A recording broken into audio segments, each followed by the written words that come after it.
Salam sejahtera. Terima kasih atas kesudian anda singgah di channel saya. Bagi yang sudah subscribe channel saya mengucapkan ribuan terima kasih. Dan bagi yang belum subscribe channel ini, bantu tekan subscribe di bawah ruangan video ini agar saya lebih bersemangat untuk memberikan info sukan kepada anda semua. Terima kasih sahabat baik.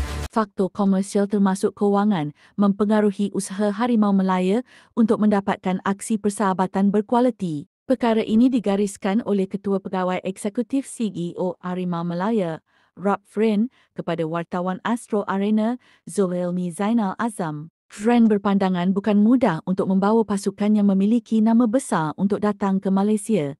Ini kerana pasukan-pasukan sebegini mengenakan kos yang tinggi untuk setiap aksi persahabatan. Persekutuan bola sepak terkenal mahukan banyak duit untuk pasukan bermain untuk perlawanan sebegini, katanya. Sekarang ia permainan kewangan berbanding pada masa dulu tanpa mengira kelab yang memiliki sejarah seperti Manchester United dan Barcelona untuk datang ke Malaysia. Ada banyak persaingan di peringkat global untuk aksi-aksi komersial seperti ini. Selain faktor komersial, Fran melihat skuad negara juga perlu lebih strategik dalam memilih lawan. Ini kerana sebarang keputusan perlawanan persahabatan boleh mempengaruhi pungutan mata ranking Persekutuan Bola Sepak Antarabangsa FIFA. Tapi saya faham kena ada strategi untuk skuad kebangsaan berkenaan aksi persahabatan.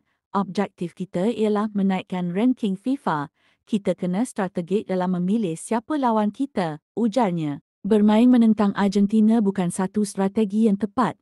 Kita kena cari lawan yang tepat untuk membantu persiapan kita hadapi kelayakan Piala Asia 2027 dan itu objektif kita. Tahun 2024 menyaksikan Sri, New Zealand, Laos dan India sebagai lawan skuad negara untuk aksi persahabatan antarabangsa. Harimau Malaya bakal menentang Nepal di Stadium Sultan Ibrahim SSE pada 25 Mei ini.